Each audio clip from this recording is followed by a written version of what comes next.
Welcome, I'm Maggie John, and this is Huntley Hope. The issue of organ donation has returned to the forefront as a result of increased awareness and news stories. On today's program, we'll feature two stories, one that is close to my heart. Listen to this headline. A Facebook request for a donated kidney saves the life of a stranger. We're going to hear that story and get an update post-surgery. But first, I was surprised to learn that over 1,500 Ontarians are waiting for a life-saving organ transplant. For some, an organ transplant is their only treatment option, and due to a shortage of donors, someone dies, get this, every 3 days. Thankfully, that was not the ending for our first guest today.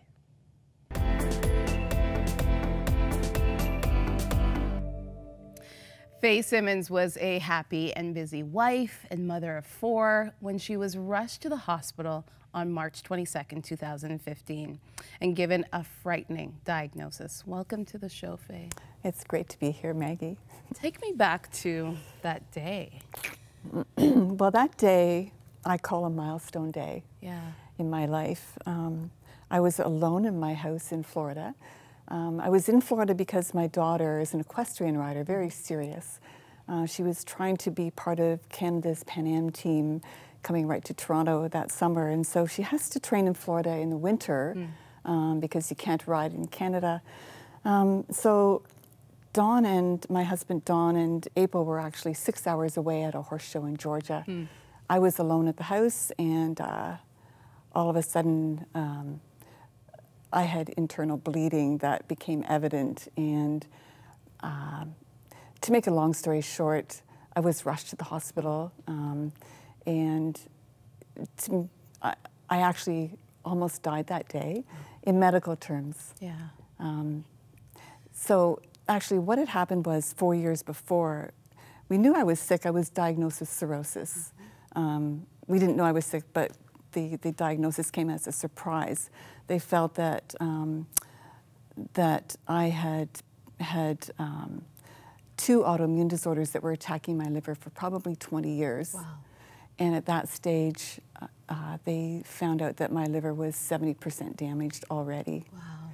And so when you were diagnosed 4 years prior, did you feel like, okay, I need to find a liver donor? Was that explained to you? Did you feel like we need to start this search? Well, we knew at some point that I would need to have a transplant because it was a chronic disease, no cure.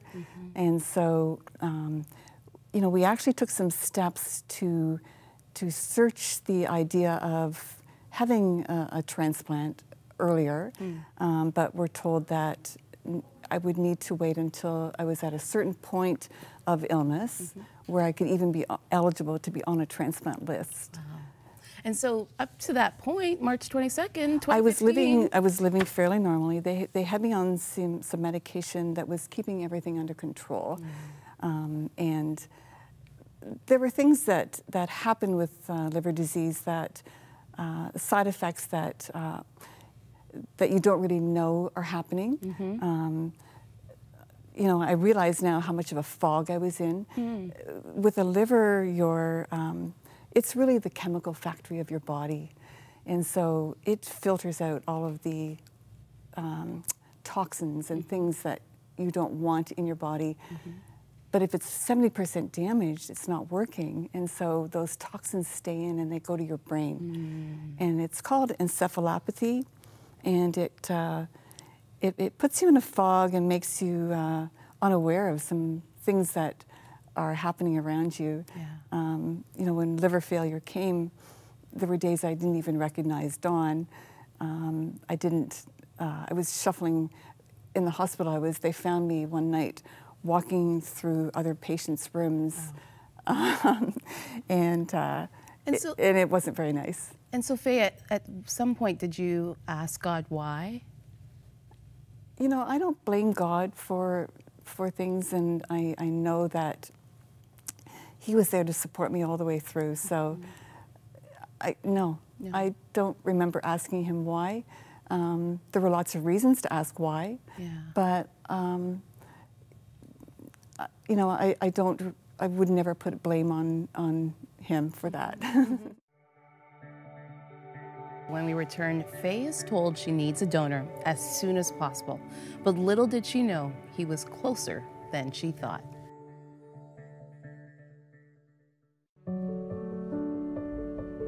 We can make the heart beat again, but not in the operating room. We are media missionaries.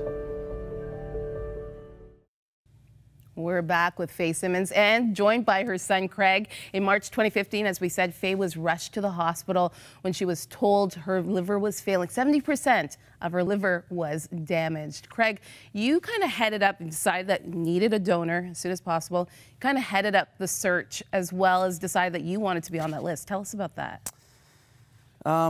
So when we learned that it was imminent that she needed a liver, we learned about the living donation option. Yeah. And I said to myself, I'll do that. It was a no-brainer. It really was. You know, when you think about how much a parent gives to their child over their lifetime, it was an easy decision for me to give back. Yeah. It was a great opportunity for me to be able to do that. So that was an easy decision. And so, yeah, I had some time, so I researched the process, and I kind of spearheaded the search for other donors, because even though I wanted to do it, you didn't know. I didn't know if I could. Yeah. So yeah, and then 42 people came. Well, this forward, is the thing. 42 people. Fey, you're famous. Like, you are very popular. 42 people come forward. It was, friends, family. That was actually a really humbling experience to know that 42 people, there were some people I didn't even know. Some were hockey players from Don's hockey team. Wow. It was just incredible, the generosity of people. And what would explain a liver donation? Because it's essentially taking part of the liver. Am I correct, Greg? So they took 65%, so 2/3 of my liver, and they took 100% of her liver out and put my 65% in. Yeah. And in about 6 weeks, mine was fully regrown. Wow. So you spoiled it a little. You ended up being the donor. Yeah. And when you found out, Craig, that yeah. you were able to donate part of your liver to your mom, yeah. what went through your mind? I was pretty excited, yeah. to be honest with you. You know, it's a long process, so it was nice to, you know, to know that the surgery was going to happen. Mm-hmm. Obviously, it was also great because it meant my mom wasn't going to be sick anymore. Mm-hmm. So, you know, and a lot of other people wait and wait and wait. In this case, sometimes the first person that comes forward get rejected. Mm. So then, you know, there might be 3, 5 people that have to go through that whole process. So it could take quite a long time. It took me 3 months, you know, and I was the first one. So I was very excited. Yeah. Yeah. And Fey, what did you think? Your son. Oh, it was one of the most amazing things to know that the son that I bore was actually going to give life back to me. And the way it worked, wow, it was actually on my 61st birthday, August 5th, 2015, was the day of the surgery. Yeah. So I've told Craig he's off the hook forever for birthday gifts. But it was very, very special. There's just no other way to say it. And essentially, your life was revived on your 61st birthday. Yes. How beautiful is that? How God works us all out. Yes. And there's so many, like, you know, we don't even know how to express gratefulness. Yeah. First of all, to Craig and Heather. Heather was pregnant with our grandson at the time. So it was risky for Craig to do that. For all the people, for the medical people, and to God for creating the liver to be able to grow back, for giving the doctors the bright minds to be able to do a transplant. Yeah. And I want to ask you about that, the God story in all of this. How, you know, I just find it amazing that your child was able to be your donor. Like, that's just God. It's totally God. It is. Yeah. So I know you're very passionate about sharing and educating people about living donors. Yes, so we are associated with the Organ Project. It's a new organization. It was started by Eugene Melnick, who's the owner of the Ottawa Senators, who himself had a life-saving transplant just a couple months before me. And as a result of that, he started this project to end the wait list for organ donations, because he just knows about the shortage. You know, 89% of Canadians support organ donations, but only 20% are signed up. Wow. You know, there's some other statistics you might remember, Craig. I think one of the most amazing things about it is, you know, and if we're talking about, you know, donating after you pass away, you know, you can actually save, one body can save up to 8 lives. Wow. So it's not like, in this case, I just saved one. Yeah. Or the doctors did with my liver, but you know, if you pass away and you're willing to donate your organs, you can literally save 8 people. So it's amazing. So the way to do it is to go onto the Organ Project site, organproject.net, and just register. Yeah. And it takes you right to the Service Ontario site, and you can sign up right there. Wow. So I would encourage, you know, Christians, you know, the community of Christians, we know how important it is to express our love. You know, we've been given the gift of love by Christ dying on the cross for us. And why wouldn't we, as Christians, want to give life back to others? So I think as Christians, we have a responsibility to be able to help other people. Absolutely. Well, thank you so much, both of you, for sharing another amazing God story. God is still in the work of doing amazing miracles, isn't he? Thank you again. Yeah, thank you. Thanks for the opportunity to be able to talk to you and help other people know how important it is to share, re-gift. Yes, and hope. So to speak. Yeah. And hope. Thank you again. Thank you. Stay with us. Good stories on Huntley Street today. Stay with us. We'll be right back. God's love is like a fire. When it ignites and when it spreads, it can transform anyone. I called 100 Huntley Street the prayer line, and that was a real turning point in my salvation. We serve a God who can take the ashes, the broken pieces of our life, and he can make something beautiful. So I said, God, if you're this real, I will do anything that you want me to do. God's love story can inspire anyone to make a difference in the lives of people around the world. We are very sure, we are very optimistic about our future, because we know we will plant, we will have water to drink. You become influential by setting a new pace. The gospel is timeless. Every single person has a story, but we're all part of God's greater story, which is the greatest story of all.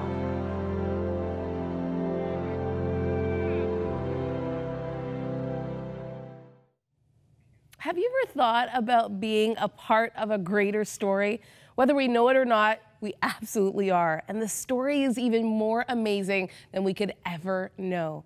If you'd like to find out more about this program, Huntley Hope, the work we do, or even about God, please contact us through 100huntley.com. Well, up next, a Facebook request for a donated kidney saves the life of a stranger. We're going to hear that story and get an update post-surgery. Check this out.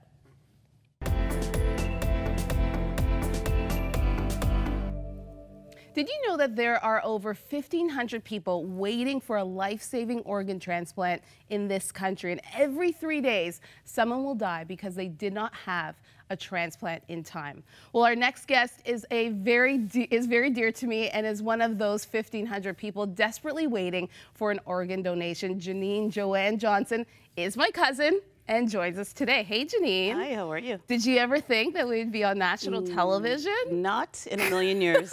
No, not at all. But I'm happy to be here. Yeah, we're happy to have you. So tell me about this. A number of years ago, you were told that you would need an organ donation. Yes, yes. It started back in my 20s. I was diagnosed with lupus. And lupus is an autoimmune disease, and basically it turns your it just fights your immune system. The disease just fights everything that it sees, and unfortunately my kidney was one of the things that it turned against. So I was told back then that, you know, my kidney is declining, but it wasn't serious at that point to start dialysis or anything. And as time went on, it started to get worse, and they decided, you know what, we need to put you on dialysis, and we need to start, you know, looking into receiving an organ, because it's getting from bad to worse. Yeah, and so did the doctors ever tell you how much time you had left or when you would need a kidney transplant? Yes, they don't say when I'll need a transplant, but they did say I had approximately 4 years to live. Wow. Then they put me on the list, but the list is about 8 years long. So the numbers obviously doesn't work out. Yeah. So. Tell me what it's like living with knowing that your kidney is not sustainable and also desperately looking for somebody who is willing to donate their organ to you. It's a lot of up and down. You go through a lot of emotional, and it's an emotional roller coaster. Yeah. Sometimes you ask yourself, why is this happening to me? Sometimes you feel fine. I went through a phase of denial, thinking, you know what, this isn't gonna happen. I'm not gonna go on dialysis. My kidneys is gonna fix itself. I'll pray about it, and I'll eat healthy. I'll do the necessary steps, and it's gonna just fix itself. But the reality is you need help, and your kidney needs that help, and that's why I had to start dialysis. I had to, you know, do what was right for me, and just, you know, just keep praying about it, and just take the steps that's in front of you, because the more you're in denial, the longer the process is gonna become, and it's something that you really need to just, you know, just take advantage of what's going on. Yeah. And you think about yourself, but also you have a daughter, you have a husband. Yes. So you're thinking, you have a family. You're thinking, I just want to be around for my family. I can't disappear, and my daughter turns 16 years old. Yeah. You know, so I need to be there for the rest of her life. I need to be there for the important moments, and that's when I decided, you know what, I need to go ahead and do this ad. My mom came up with, she had an epiphany in the shower, and she came up to me one day and said, you know what, put an ad in the newspaper. What's the worst that's going to happen? And why did you feel you had to take that step? Because you're on the list. Yes. You're on the organ donation list. But why did you feel you needed to take a step of doing it personally and putting it out there and saying, I need help? Because I have to take control of my health. I mean, the doctors are doing everything they could. They're putting me on the right medications, etc. But I need to take control of my health. And I didn't want to wait to the last minute when I'm in the hospital bed, unable to get up and do for myself. And it's a long list. Like, it's a long wait. It's a very long list. It's 8 years. Yeah. 8 years, and I was only given until 4. Wow. So I said, you know what, I'm not going to wait until 3.5 years and then decide to get up and do something. I need to do something now. And I was at that point just racking my brain, didn't know what I should do. And then, like I said, my mom had this epiphany in the shower, and she said, put an ad in the newspaper. And so you started a GoFundMe page and got a whole bunch of donations from family and friends to take out this ad. And what exactly did you put in this ad? What did you say? I just basically said, you know what, I'm looking for an O donor. I said I'm a mother of a 12-year-old daughter, and I'm looking for an O donor that's willing to donate or possibly donate their kidney to me. If you're interested, please reach me at this number. And the rest was history. And you didn't know what was going to happen. You didn't know if people were going to respond, Not if at all. Just switch the page and move on. But what happened? You got a lot of response a lot from of people. response. I hit. It was shared over 1,000 times in less than 3 weeks. Yeah. And it was shared on the internet. It went to the States. It went to Saskatchewan, Chicago. I had people responding from just all over the place. Yeah. All over the place. Everyone was just responding, trying to help me, wanting to help save my life. Complete stranger. They don't even know who I am, and they want to help save my life so I can be there for my daughter. Wow. But it was one particular share that got someone's attention. We're going to take a quick break, and when we return, we're going to meet the woman who is literally going to save Janine's life. Stay with us. Still to come on 100 Huntley Street. I just had a feeling that everything was going to work out, and I got a call a few weeks later saying I'd passed, which basically was like, you're good.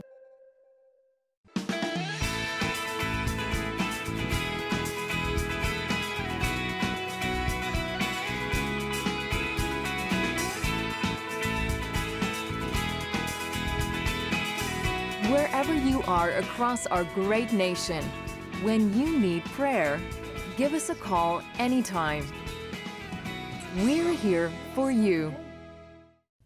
We're back with Janine, my cousin, who explained to us her search to find a kidney. And we are now joined by Christy Nolan, who in a couple of weeks, actually literally days, technically, will donate her kidney to Janine. So welcome, Christy. Thank you. So how did you find out about Janine? From you. Actually, crazy. We used to attend the same church, and so we were friends on Facebook, and when you posted, I don't even think it was a lot of details. You were just like, my cousin has started this GoFundMe page to try and raise money to put an ad out. And as soon as I saw that, I went to her GoFundMe page, and I think I messaged you right away, and I was like, I need to get in contact with this woman. And I remember you messaging me, and I was like, and you said, I'd do it. I think it was as simple as that. And I was like, okay, sure. And so I put you guys in contact, but I didn't even know what happened for a while. I didn't know what transpired. And so why the feeling to, again, donate a kidney to somebody you really don't know? Well, organ donation has always been something that I was planning on doing, obviously not while I was alive, because I didn't really know much about the living donor program. So that's always been something that's really important to me. But something grabbed me when I saw this, and it was a reaction that I had never really experienced before. So I just say it was such a God moment, because my heart started beating a little bit faster, and I just instantly knew, like, not knowing anything about her, anything, I just saw O, and I was like, I'm O positive, so let's do this. And the rest is history. And Janine, what was your response? Because I know you probably felt like, I don't want to get my hopes up, because not sure where this is going to go. Yes, yeah. I just reached out to her, and I was just really grateful. But like you said, I don't want to get my hopes up. I just want to see where it goes. Yeah. And then keep my fingers crossed and hope and pray that she works out to be the one. And so what was that process like, Christy? You had to go through a number of tests to find out if you were a match to Janine. Yeah, so first was her putting me in touch with the transplant team, and there's an application package you have to fill out. It's a few pages, asks about your medical history, that sort of thing. So it's just their first screening. And once you've passed that, then they send you lots of blood work to do. So that, I think once I got that, because it took a while for them to screen that application package, it took them a little bit, and I think we had to kind of nudge them a little bit to get it to happen. And then the blood work I finished right away. I got it done within a week. So once that was done, and it's a lot of blood work, obviously, because they have to run a lot of tests to make sure you're a match. And then once that was a match, I don't remember when I found out for sure, but what was the feeling like when you found out that you were? Yeah, so I got the phone call from someone on the transplant team, and they were like, okay, you're good. But they say it so nonchalantly. It's like, okay, we're going to proceed. And I'm like, okay, so this is really good. And they said, the next step is you to come into the general and have your MRI and X-ray, more blood work, and you meet with a social worker. And so I was just waiting for those appointments, because they took about a month. And then once I finally got them, I think I knew at that point, once I was there. I just had a feeling that everything was going to work out. And I got a call a few weeks later saying I'd passed, which basically was like, you're good. We're gonna clear you. Just one final step. I met with one of the transplant surgeons, and then she just cleared me. And I remember texting her after, and she's like, okay, just don't tell anybody on Facebook yet. I'm so excited, but we can't share it. What was your response, Janine? I was excited. I started to pray. I started to cry. I called my mom, because she was at work, and I called my mom, and I told her, and then she started to cry, and it was a very nice moment. Yeah, a very nice moment. So literally days away. And so you're going to get an extended, I'm gonna start crying. No, we're not doing this. You're gonna get an extended life because a perfect stranger took the time. Perfect stranger took the time. She realized that I came prepared. Thank you. Here you go. she realized that it's important to donate, and she realized that she has a gift, and she wanted to share, and she wasn't selfish about it. She did what she felt was right. Yeah. And I know, like we were saying, this is really a God story. Yeah. Yes. How God brought all of this together. Yes. And that's the message out of all of this, isn't it, Christy? Absolutely. It's so it's amazing when I think back to even, you know, like how he just knows everything years before we know. I mean, like you and I meeting at church, you know, that was amazing to get to know you, but then like years down the line, seeing, you know, God had placed you and I at that same church at that exact moment for a greater purpose. For a greater purpose, and seeing that all come to fruition is just amazing. You know, it's one of those things where you're praying, and well, me not so much, but you know, for Janine has been praying how long for a miracle, for healing, and you know, sometimes our prayers go unanswered, or sometimes we just give up on them because we think that, you know, God's taking too long because it's not in our timing. But then this moment, you know, on Tuesday is an answer to prayer for a lot of people, and it took, you know, 5-6 years of God orchestrating everything just perfectly for this moment to happen. It's really amazing. This is a good story. Thank you so much, ladies, for coming and sharing it with us. We will be praying as you enter into the operating room, and we're so excited. Thank you. On this next chapter of life for both of you. And now you're like lifelong friends. You're connected, literally, forever. Yeah, she's got a big piece of me. Yes. So, yeah. All right. Thank you so much, guys. Stay with us. We'll be right back.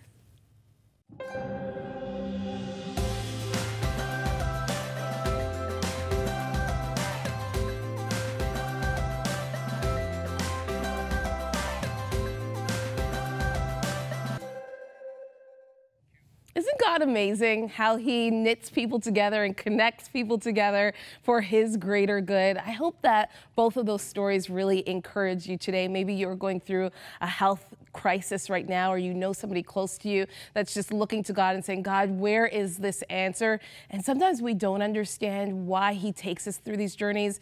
And sometimes, unfortunately, he doesn't always answer in the right time as we would expect. But we have to believe that there's a journey, that there's a process, that he's ordered our steps for a reason.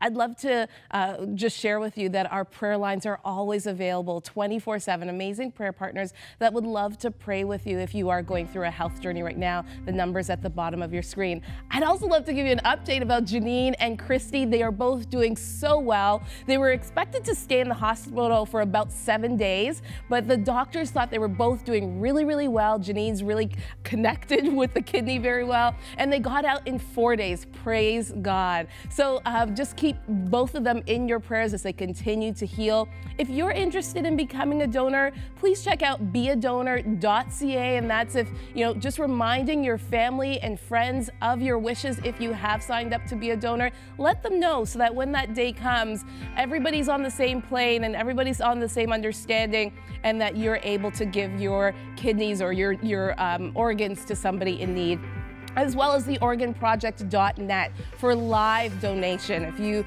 know of somebody that needs an organ and you're alive and you're able to give that, like Christy did, like Craig, this is also a great program to be able to do that. Well, thank you so much for joining us on Huntley Hope today. I hope that you've been inspired and just been revived to know that God is still alive and doing amazing miracles. Bye.